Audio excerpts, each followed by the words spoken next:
Russia's President Vladimir Putin insists his country's objectives in Ukraine have not changed. He made the comment at his first annual news conference since the start of the war, claiming there cannot be any peace until Russia's objectives are met.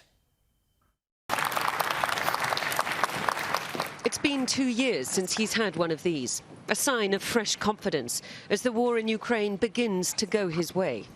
Our armed forces, let's say modestly, are improving their position.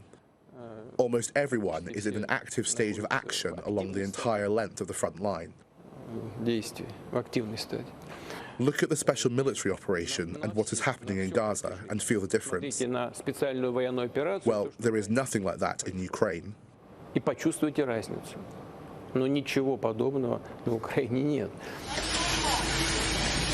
That shouldn't justify his ongoing strikes. This was last night in Odessa.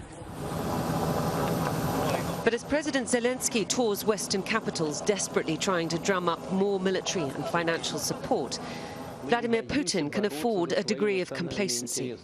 We have a lot of supporters in the world who protect our traditional values. A huge number, and their number is increasing exponentially in geometrical progression.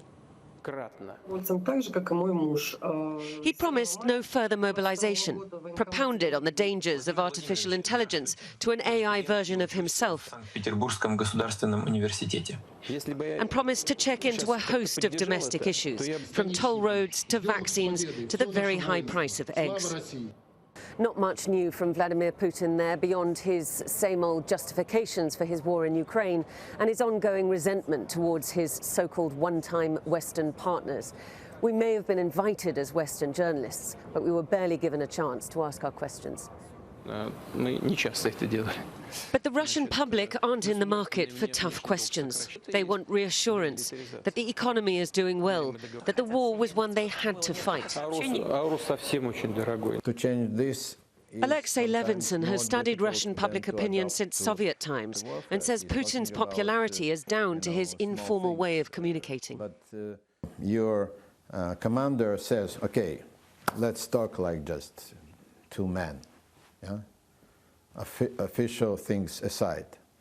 He suggested this to his people. Well, I'm formal when I talk to the international community, where I'm declaring something as a president, but guys, you understand me and I understand you. And they do, for the most part. But even here, a few rogue questions crept in. When will there be a change in power in Russia, someone asked. Not soon, the most likely answer to that.